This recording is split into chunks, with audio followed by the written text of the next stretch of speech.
And good morning, and welcome to the National Affairs Desk of Spartan Considerations. Doing something different today, as is obvious because you can see me. This is because I received so many pieces of direct mail from candidates running for the House of Delegates from Maryland's Fightin' 12th Legislative District that I thought I would show you some of these pieces, talk about what I think worked from a positioning perspective, from a political perspective, from a strategic communications perspective, that it just made more sense to show you because it's highly visual rather than write about it. And so with that, let me just launch straight into it. Some of the pieces I don't think worked quite as well. I'll start with those because that's always fun. This is from Eric Ebersol, who I think early on in his campaign almost sounded a bit more like a candidate for the Board of Education than a candidate for the state legislature. I think he's done better with that in terms of varying up his issue matrix. This was not so much a bio piece. A bio piece occurs very early on in the direct mail cycle. It's where you're introducing yourself to the voters, and then you follow that up with more issue-oriented work, and sometimes you do a hybrid, bio and issue. This was a bit early on. This is more of an endorsement piece with the firefighters and the Howard County Education Association. My big issue with this piece is it's extremely dense, poor use of white space. Frankly, I think it's not particularly readable. It's just text, very heavy on that. I think the font's a bit too small, particularly thinking about those voters who participate in primary elections, the lower turnout election. You're going to get a bit of an older electorate, and I think this may be a bit more challenging. I'm mid-age, now I find myself going back and forth with it as well, just to try to focus in on some of the text. Very small, hard to read. So a little bit of a miss from Eric Ebersol. Mike Israel. The readers on my blog know what I think about his candidacy, but let me just go through some of his pieces. This is one that he sent out last October for reasons I can't quite comprehend. Just silliness. And experience and effective leadership. Here's one. His report from Annapolis, as if he's still a state legislator, which disbarred attorney Mike Israel has not been since the 80s. Oh, which is also when these pictures apparently were taken.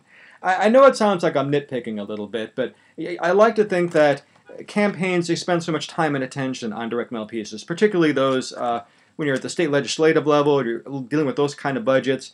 It should be a really good representation of who you are and what you're going to fight for and what you're going to do. And I see his pieces, and I'm consistently underwhelmed. His report from Annapolis, okay, that goes to the fact that he is a lobbyist. You know, people have to make a living, I suppose, but I just think his positioning is a little bit suboptimal for someone who with such thin ties in some ways to the district. Not particularly impressive in terms of a layout either. It's text, it's bullet points, very simplistic sort of style. I'll just move on from there.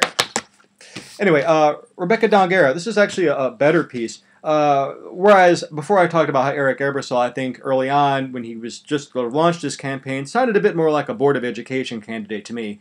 In some ways, Rebecca came across as a bit more of a candidate for county council.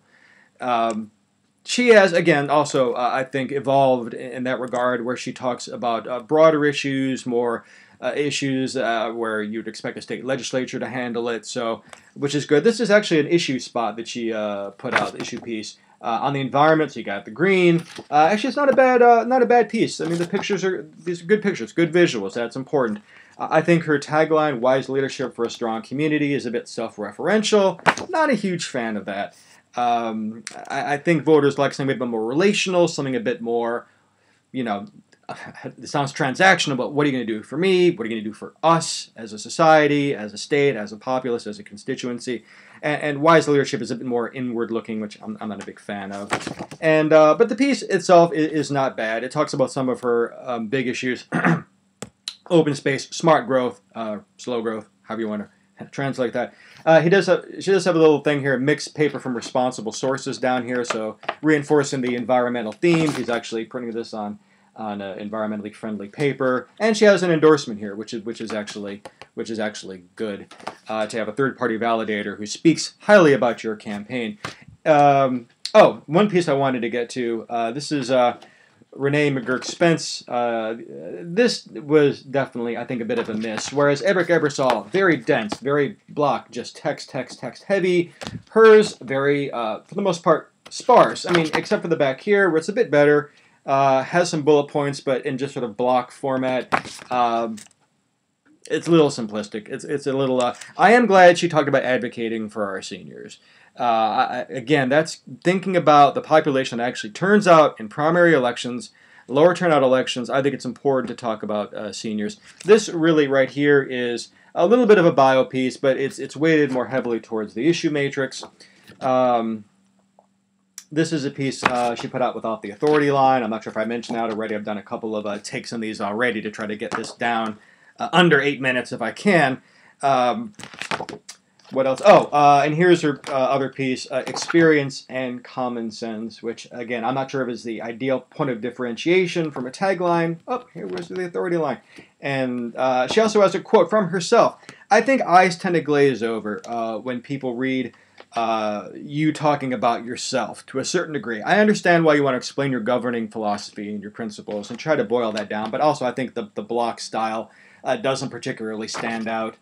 and so, again, this piece is a little bit on the weaker side of things. Some pieces that actually work, I think, interestingly. Nick Stewart's piece. At first, I thought, well, is he paying his direct mail guy by the word? Because there's not much text here. But it actually works, especially in conjunction with other pieces. I think the visuals are solid. I'll give him that much. This is an early one. His positioning, he's a solutions guy. Okay, in Democratic circles, I kind of take that to mean you're talking solutions, you're talking pragmatism, you're differentiating yourself from more perhaps ideological positions. Clarence, I know early on in particular, was talking about how he was a progressive choice, progressive voice, something along those lines. Whereas Nick Stewart, I think, is trying to make an appeal more towards the moderate Democratic primary voter, the more conservative Democratic primary voter. And so I think he's using solutions in some ways as a surrogate for talking about an ideological position, wanting to get sort of post-partisan or post-ideological. But he does offer up some very specific solutions in his pieces, lowering the tax rate on retirement income. This one, again, going to the solutions theme. He pivots from values, again, good visuals, to talking about some very specific ideas on education and the economy. So, frankly, Nick, these are good pieces. I have no complaints about those spots. And by the way, they also work quite well with a piece put out by Jimmy. This is the endorsement piece from the Friends of James E. Dillon Jr. And I know it's I mean, visually they are reminiscent pieces. They're very heavy on the visuals. 8 minutes. All right. Last two. Terry Hill. Oddly enough, given the cash on hand that she has, I kind of expected maybe she's stockpiling it, and we're going to just have an absolute onslaught of direct mail from Terry in the coming weeks. I think her first spot, and by the way, just so you know, declaring my interest, I've endorsed Terry, so there's my bias right there for you. I think it's a good spot she put up with. Again, very nice visuals, very pleasing to the eye, the layout's good. Compare this quote here with Renee McGurk-Spence's quote, and I think it's much catchier. It's much more concise anyway, which I like for this sort of message delivery format. And, I mean, that might not have been the most creative phrase to use. Someone who'll diagnose problems and solutions. It's maybe a little bit cheesy, maybe a little bit hokey, but it does tie back to who she is as a doctor, so we get that bio element. And this one definitely leans more towards a bio piece. Community roots, helping her patients. This is what she's done, what she will do, and a little bit there in the end about issues. I'm assuming we're going to see a pivot towards issue spots coming up in the following weeks as this primary campaign draws to a close. And finally, this is a couple pieces from Clarence Lamb. This one, actually, out of all the pieces so far, I probably like Clarence's piece, who I have also endorsed. Again, declaring my interest. I like probably Clarence's, probably like Nick's second best on this. I think Clarence has done a really good job of putting a great deal of information into his pieces, yet doing so in a way that's still fundamentally readable. There's enough variety, but it's not cacophonous. You're able to move around a little bit. There he is on his issues. Nice little quote next to a picture. I think the layout's smart, and that's the thing with Clarence. I mean, he sort of dances at the razor's edge with information. I mean, if you've ever seen him at forums, he speaks quickly. He tends to go like that. He's gotten a bit better about that at recent forums, sort of modulating the tone a little bit, but he wants to give you a ton of information. This is a piece where I think it worked quite well. So again, you have your bio here and your issue here. And then he made the move to specific issue spots. This is one, I believe, in terms of the sequence. He came out with the environmental piece. Oh, look, Wild Lake, right there, right there. And nice pictures. And here is at a train station.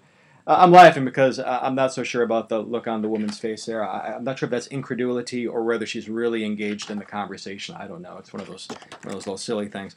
But no, it's a good piece. Lays out his endorsements right here. Solid quote from the Sierra Club. Again, getting that third-party validation, very important. And always you get the solutions there, very specific. Just hitting the important spots. Congestion, talking about fracking, clean renewable energy sources. So good piece right here. And sorry, I'm going through so quickly, just trying to get this down. I'm at 11 minutes now. This is running along. Healthcare for all Marylanders, and it's again a good piece. Broke out the text in a way that's still engaging, still readable. This goes to his background as a healthcare practitioner, while still talking about he has endorsements, he's got issues. So again, very dense but still readable.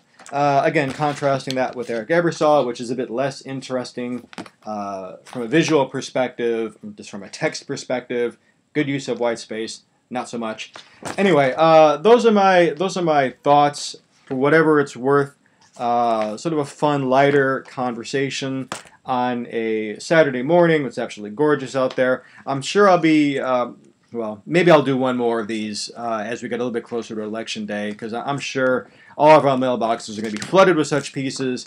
And, they send them out. Why not talk about them? Because communications from campaigns are always fun. Again, this has been Spartan Considerations, and stay tuned as more will follow.